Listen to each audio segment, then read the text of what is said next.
Macedonia 150, and this is a special video to celebrate the 10th anniversary of the Xbox 360, because in November the 22nd, 2005, the Xbox 360 launched. And what does the 360 have back in that 10 years lifespan? Well, there's probably well over 2,000 retail games available for it. That's not including live arcade games, by the way. There's probably at least about 700 of them.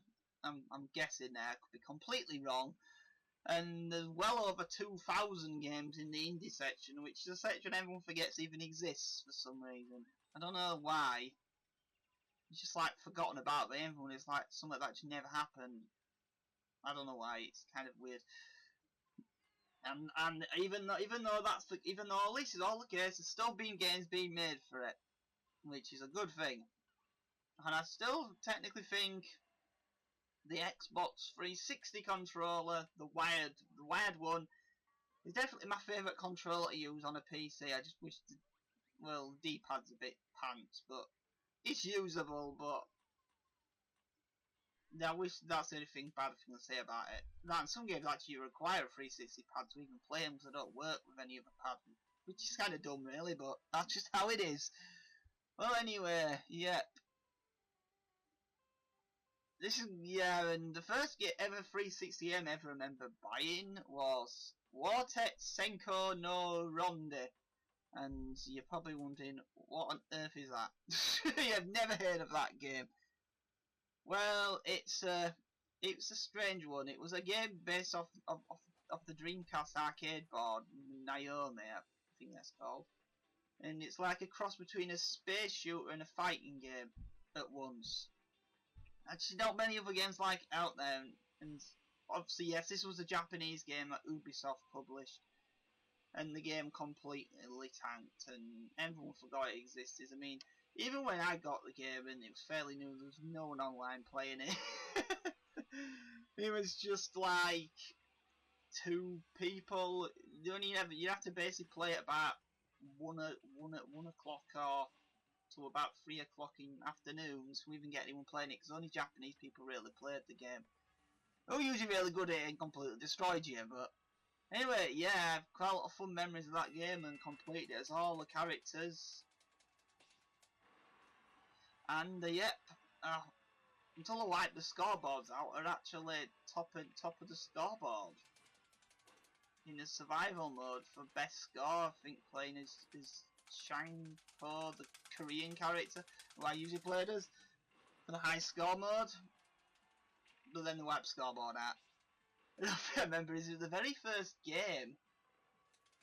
I remember the day I bought it actually. It were on sale for like £30, and then when I went back to the shops at the same store, like a few hours later, they'd reduced the price of it. So yeah, the very first game I got actually just dropped down in price a few hours before I actually bought it, which is pretty strange if you think about it.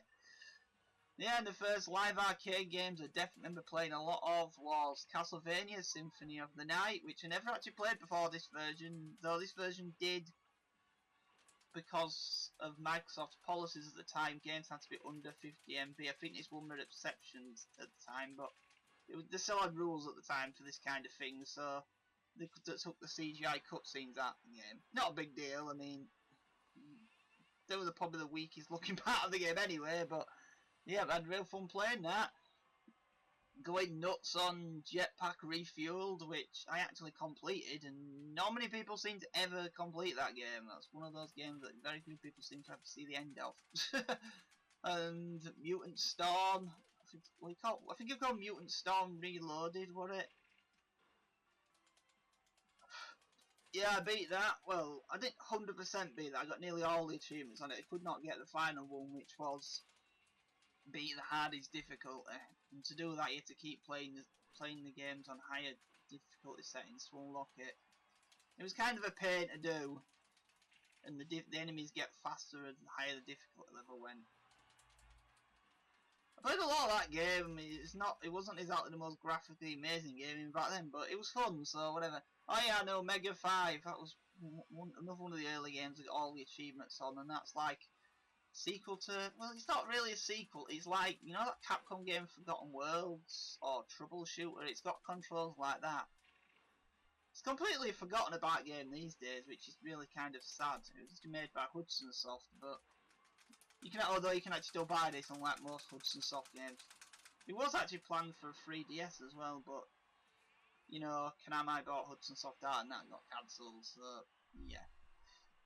Oh yeah, and getting all achievements and Rocket right, that's something a lot of people never did either.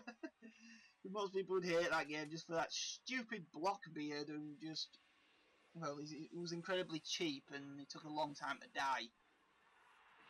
As I say it nicely. And I don't know if I'm still there, but last time I checked a few years back, I was actually top on the worldwide scoreboard for that game for the most destroyed blocks in a game. I didn't even mean to try doing it. There's other strange things that happen with that machine. I always thought kind of funny. It's like most of the live arcade games had scoreboards and leaderboards, which is something I liked. And the thing that gets funny is most of the times beating the game essentially got you in like the top 300 of the scoreboard. Most people bought the games and never finished them, or even barely got past like the first few levels. Which to me is a bit weird. I mean, why would you buy someone just give up just like that unless it's really hard? And most of these games wasn't that hard, but oh well. That's how it is, I guess. Anything else to say? Let me think. What else?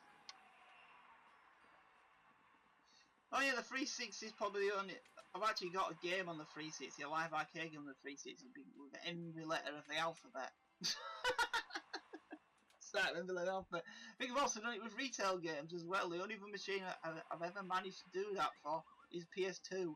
It's not that easy to do because normally games usually start with U, Y, or Z, on X. But yeah, they're the ones that make that thing kind of a pain to do.